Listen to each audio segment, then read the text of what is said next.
بې تعلیمه بې هنره خرشه او پرشه ژوند دا نه دی وخوره وسکه ډک او تش شه ژوند د سر و مال پر دین قربانول دی ژوند د وږو مړول لوڅ پټول دی ژوند ټومبل دی په نیزو کې د ککرې ژوند وهل دی د قارون سره ډغرې ژوند شیرشاه دی ژوند غوري دی ژوند ابدال دی شاه حسین دی شاه اشرف دی ژوند سیدال دی ابا خان دی ملتان خان دی ژوند خوشحال دی رامداد خان عمرا خان دی سید جمال دی اول ګل دی عطا ګل دی ژوند کشمیر دی ژوند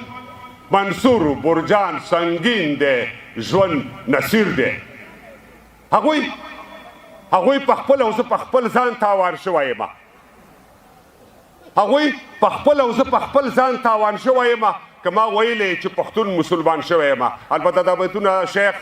نورالدین هغه ته ډالۍ دي هغوی په خپل او زه په خپل ځان تاوان شوی یم که ما ویلی چې پښتون مسلمان شوی یم زه بیا حیوان یم په څلورې نه په دوو روان یم په پښو به نه یم روان زه بیا په لاسو روان یم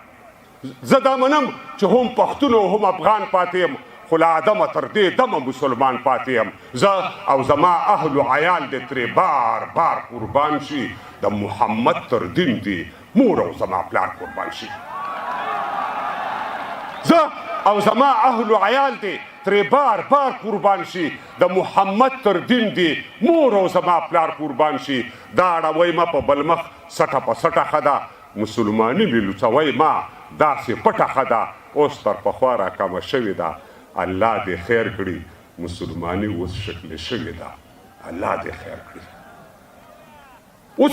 تر پخوا راکمه شوې ده الله دې خیر کړي مسلماني اوس شکل شوې ده الله دې خیر کړي هغه ویل چې تر عمره دې اعتبار خراب شو خو چې په پیر دې سویری وکړو نو کار خراب شو هغه ویل چې تر عمره دې اعتبار خراب شو خو چې په پیر دې سویری وکړلو نو کار خراب شو چې سویری نه لري عنقا ستوری کمر کیدی شي دا مرتبه بلا تشبیه د پیغمبر کیدی شي د پیړو راسې له شیدو سره اوبه ګډېږي مړو په هر یوه خبره خو سترګې نه پټېږي